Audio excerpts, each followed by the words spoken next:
5:30 वाजता उठून आहे ना पहिले झाडून मारून घेतलं. कसं आहे ना 6 नंतर झाडू मारत नाहीत म्हणतात. मग काय सगळे कपडे आहे ना पटकन काढून घेतले आणि घड्या मारून ठेवून दिल्या कपाटामध्ये. कारण एकदम राडा काढायचा म्हणला ना तर आमची मॅडम काहीच करून देत नाही. म्हणून जिथली तिथं ठेवलं तर व्यवस्थित राहतं. फ्रेश होऊन आहे ना दिवाबत्ती करून घेतली, चहा टाकून दिला एका साईडला आणि तेलामध्ये आहे ना चपातीसुद्धा भाजून घेतली. कारण आहे ना रात्री चपात्या खाल्ल्या जात नाहीत ते शिळ्या सकाळच्या. पिल्लूचा पप्पा खात नाही, मग मीच खाऊन घेतली. मॅडम पण उठल्या होत्या, मग त्यांना खेळण्यात मग्न केलं आणि स्वेटर घालून घेतलं आणि मग मी लगेचच ना चहा चपातीसुद्धा खाऊन घेतली आणि पीठ मळायला घेतलं. म्हणजे कसं ते भिजतं थोडा वेळ 10-1 मिनटं.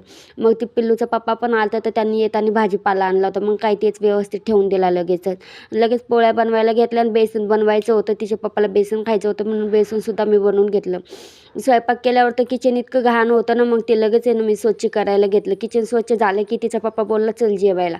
मग काय जेवण करून घेतले दोघांनी पण सोबतच आणि लगेचच मी रात्रीची भांडी रात्रीच घासून घेतली. पिल्लूचा पप्पा तर झोपलाच होता लवकर आणि आमच्या मॅडम खेळायचं काम करत होत्या. चला तर मग भेटू नेक्स्ट ब्लॉगमध्ये. व्हिडिओ आवडल्यास लाईक शेअर सबस्क्राईब करा. बाय.